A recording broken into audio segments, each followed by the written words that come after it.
Hello, ഒരു കഥ പറഞ്ഞാലോ? ഇന്ന് നമ്മൾ കേൾക്കാൻ പോകുന്നത് 2024 റിലീസായിട്ടുള്ള ഒരു തമിഴ് വെബ് സീരീസ് ആണ് ഐന്താം വേദം. സ്റ്റാർട്ട് ചെയ്താലോ? എപ്പിസോഡിന്റെ തുടക്കത്തിൽ 1972 ഒരു ആർക്കിയോളജിക്കൽ എക്സ്കവേഷൻ നടക്കുന്ന സ്ഥലമാണ് കാണിക്കുന്നത്. തമിഴ്നാട്ടിലെ മധുരയാണ് കാണിക്കുന്നത്. ഇവിടെ ഒരു വലിയ ഗ്രൗണ്ടിൽ കുറെ ആളുകൾ ചേർന്ന് സ്ഥലമൊക്കെ കുഴിച്ചു നോക്കുന്നുണ്ട്. പഴയ കൾച്ചറൽ ഐറ്റംസ് ഒക്കെ കണ്ടുപിടിക്കുന്നുണ്ട്. അവരിൽ ഒരു പെൺകുട്ടിക്ക് ഒരു പ്രത്യേക സ്കെൽറ്റന്റെ അടുത്ത് ഒരു പ്രത്യേക തരത്തിലുള്ള എഴുത്തോല കിട്ടുന്നുണ്ട്. അതിൽ എന്തോ എഴുതിയിട്ടുണ്ട്.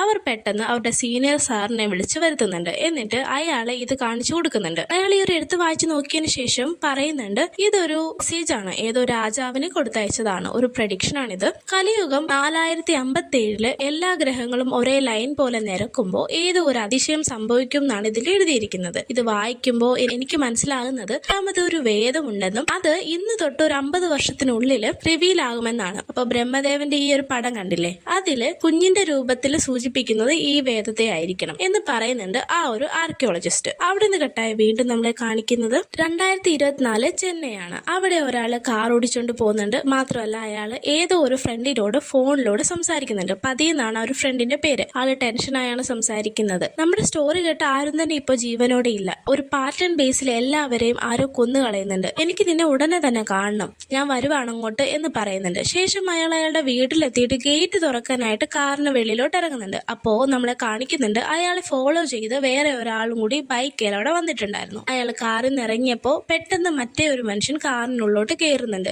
ശേഷം തിരിച്ചു വന്ന് കാർ എടുത്ത അയാളെ ഒരു പ്ലാസ്റ്റിക് കവർ വെച്ച് ശ്വാസം മുട്ടിച്ച് കൊല്ലുവാണ് ആ വന്നയാള്. എന്നിട്ട് അയാളുടെ ലാപ്ടോപ്പും ഫോണും ഒക്കെ എടുത്തോണ്ട് പോകുന്നുണ്ട്. അവിടുന്ന് കട്ടായി പിന്നെ നമ്മളെ കാണിക്കുന്നത് വാരണാസിയാണ്. രക്ഷ നടക്കാൻ ഇനി 16 ദിവസമേ ഉള്ളൂ എന്ന് എഴുതി കാണിക്കുന്നുണ്ട്. ഗംഗാനദിയാണ് കാണിക്കുന്നത്. ആ നദിയിൽ ഒരു പെൺകുട്ടി മുങ്ങി നിവരുന്നുണ്ട്. അവളുടെ പേരാണ് അനു.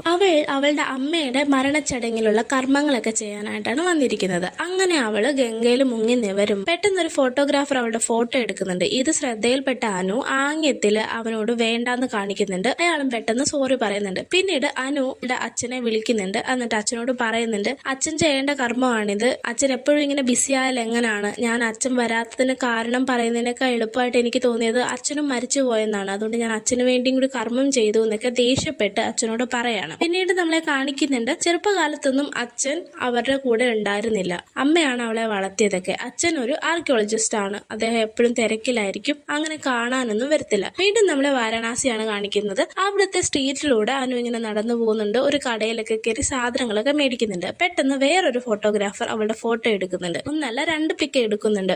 അപ്പൊ അനു കണ്ടെന്ന് മനസ്സിലാകുമ്പോൾ അയാൾ അവിടെ നിന്ന് ഓടിപ്പോവാണ്. അപ്പൊ അനു അയാളുടെ പിറകെ ഓടുന്നുണ്ട്.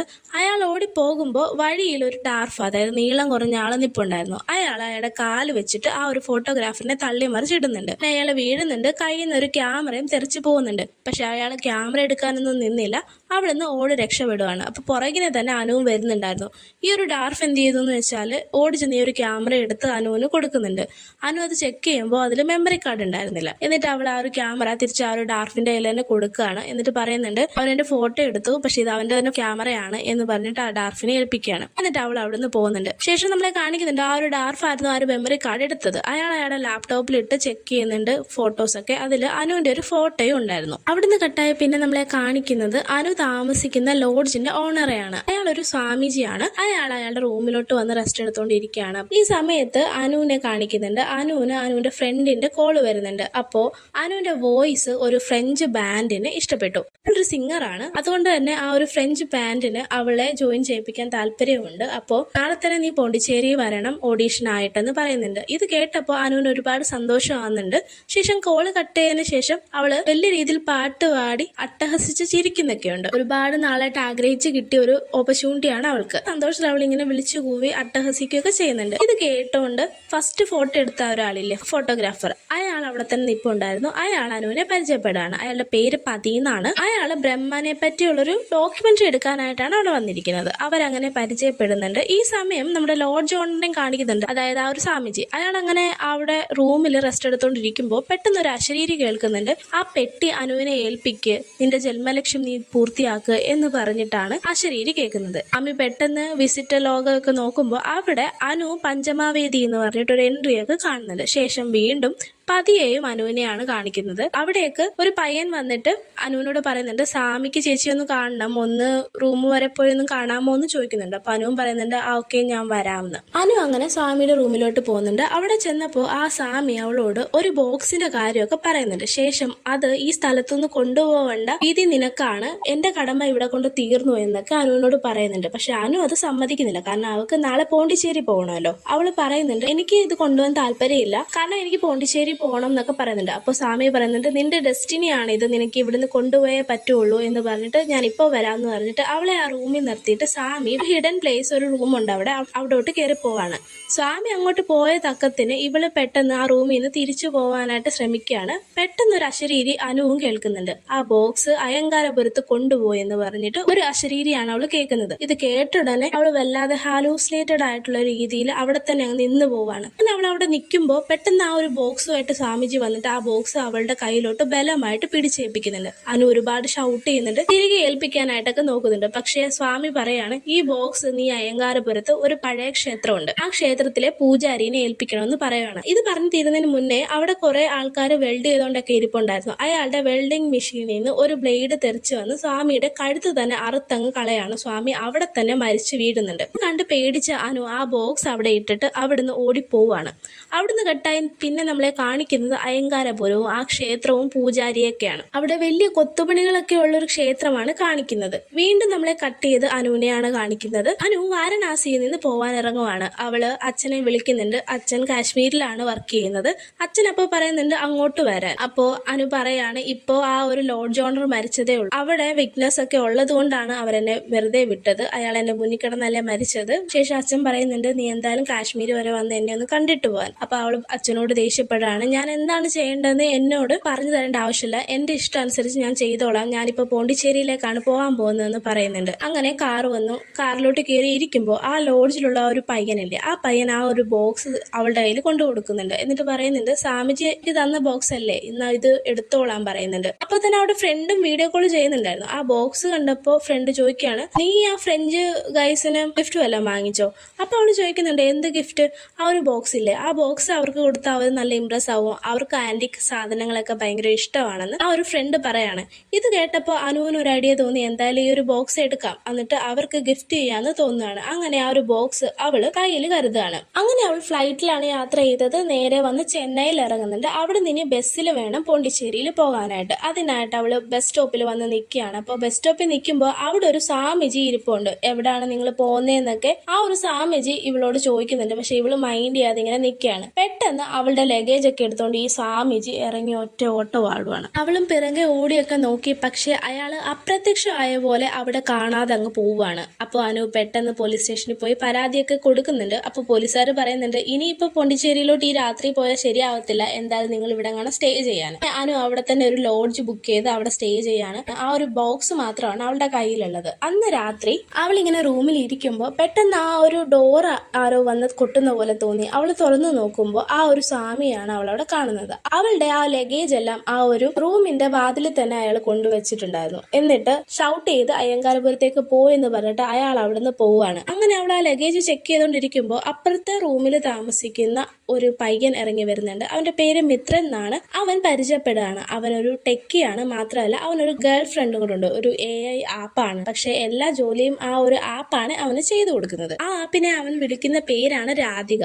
പരിചയപ്പെട്ട ശേഷം അവന് വീണ്ടും ഫ്രണ്ടിനെ വിളിക്കുകയാണ്, ഞാൻ നാളെ അങ്ങ് എത്തും, നാളെ വന്ന് ഞാൻ അവരെ മീറ്റ് ചെയ്യാന്ന്. അപ്പൊ ഫ്രണ്ടും പറയുന്നുണ്ട്, നാളെ നീ വന്നാലൊന്നും ഒരു കാര്യമില്ല, കാരണം നാളെ വെളുപ്പിനെ തന്നെ അവര് ട്രിവാൻഡ്രത്ത് പോകും, ട്രിവാൻഡ്രത്ത് 2 ദിവസം കാണും, അത് കഴിഞ്ഞ് അവര് നേരെ ഫ്രാൻസിലോട്ട് പറക്കുമെന്ന് പറയുന്നുണ്ട്. ഇത് കേട്ട് അവള് വല്ലാതെ ഡെസ്പാവുന്നുണ്ട്. എന്തായാലും നാളെ ട്രിവാൻഡ്രത്ത് പോവാന്ന് അവള് തീരുമാനിക്കുകയാണ്. ഈ സമയം മിത്രന്റെ റൂമിലാണ് കാണിക്കുന്നത്. അവിടെ അനുവിന്റെ ഡീറ്റെയിൽസ് എല്ലാം ആ ഒരു AI ആപ്പ് വഴി അവൻ തിരഞ്ഞെടുക്കുന്നുണ്ടായിരുന്നു. അപ്പൊ മിത്രൻ ആള് കുറച്ച് ഞരമ്പനാണ്, കോഴിയൊക്കെയാണ് കേട്ടോ.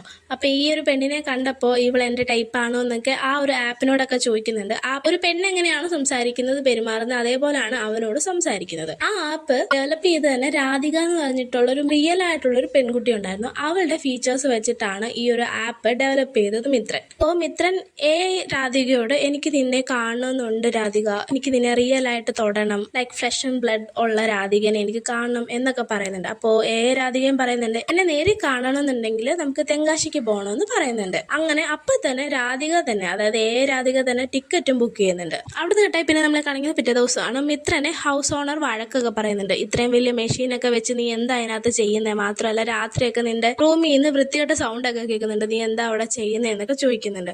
അപ്പോൾ മിത്രൻ പറയുന്നത് ഞാനൊരു ടെക്കിയാണ്, എനിക്ക് കോഡിയും കാര്യങ്ങളൊക്കെ ചെയ്യേണ്ടതായിട്ടുണ്ട്, അതാണ് അത്രയും വലിയ മെഷീൻസ് ഒക്കെ വെക്കുന്നതെന്ന് പറയുന്നുണ്ട്. അപ്പോൾ ഹൗസ് ഓണറും പറയുന്നുണ്ട് കറണ്ട് ബിൽ എന്തായാലും നീ കുറച്ച് കൂടുതൽ തരേണ്ടി വരും, ഇത്ര വലിയ മെഷീൻസിനൊക്കെ എന്തായാലും കറണ്ട് ചിലവാകത്തില്ല എന്നൊക്കെ പറഞ്ഞിട്ട് ഇവനെ ഓരോന്ന് വഴക്കൊക്കെ പറഞ്ഞിട്ട് അവിടുന്ന് പോവാണ്. ശേഷം അനു അങ്ങോട്ട് വരുന്നുണ്ട്. എന്നിട്ട് മിത്രനോട് സംസാരിക്കുകയാണ്. ശേഷം രാധികനെയൊക്കെ പരിചയപ്പെടുത്തുന്നുണ്ട്. എന്നിട്ട് അനു അവരോട് ട്രിവാൻഡ്രം പോകാൻ ഏതെങ്കിലും ട്രാവൽ ഏജൻസി അറിയാമോ എന്നൊക്കെ ചോദിക്കുന്നുണ്ട്. അതിന് മിത്രൻ രാധികയോട് ഡീറ്റെയിൽസ് ചോദിക്കുന്നുണ്ട്. അപ്പോൾ രാധിക അടുത്ത സ്പോട്ടിൽ തന്നെ എല്ലാം ചെക്ക് ചെയ്തിട്ട് പറയാണ് ട്രെയിനും ബസ്സും എല്ലാം ഫുള്ളാണ്, പക്ഷെ നമുക്കൊരു കാറ് രണ്ടിനടുത്ത് പോവാം, വഴിയിൽ ട്രിവാൻഡ്രത്തോട്ട് പോകുന്ന റൂട്ടിൽ അനുവിനെ ഇറക്കിയേക്കാം, നമുക്ക് മധുരയ്ക്കും പോവാമെന്ന് രാധിക സജസ്റ്റ് ചെയ്യാണ്. അങ്ങനെ അവർ പോകാനായിട്ട് തീരുമാനിക്കുന്നുണ്ട്. അവിടെ നിന്ന് കിട്ടായി പിന്നെ നമ്മൾ അയ്യങ്കാരപുരം ആണ് കാണിക്കുന്നത്. ക്ഷേത്രത്തിൽ ഒരു മീറ്റിംഗ് നടക്കുന്നുണ്ട്.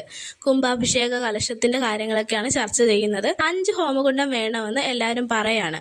അപ്പോൾ അവിടുത്തെ പൂജാരിയുടെ അച്ഛനായിട്ടുള്ളൊരു തിരുമേനിയുണ്ട്. അദ്ദേഹം പറയുന്നുണ്ട് 6 വേണമെന്ന്.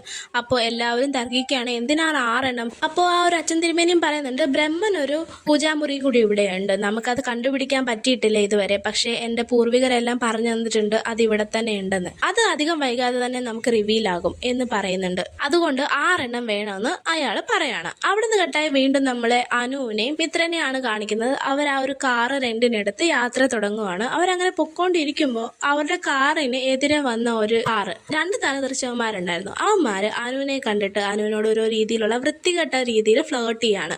അപ്പൊ അനുവിന് വല്ലാതെ ദേഷ്യമൊക്കെ വരുന്നുണ്ട്. അവര് ഒച്ചത്തില് അവരെ പ്രാഗാണ്, നീയൊക്കെ പോയി ചാവടാന്ന്. ഇത് പറഞ്ഞ് അങ്ങോട്ട് തീഴുമ്പോഴത്തേനും ആ പയ്യന്മാര് ട്രാവൽ ചെയ്ത ആ ഒരു കാറില്ലേ, ആ കാറിന്റെ ടയർ പഞ്ചറായി ആ കാറ് മലക്കം മറിഞ്ഞ് അപ്പം തന്നെ അവന്മാര് 2 പേരും സ്പോട്ടിൽ മരിച്ചു പോവാണ്.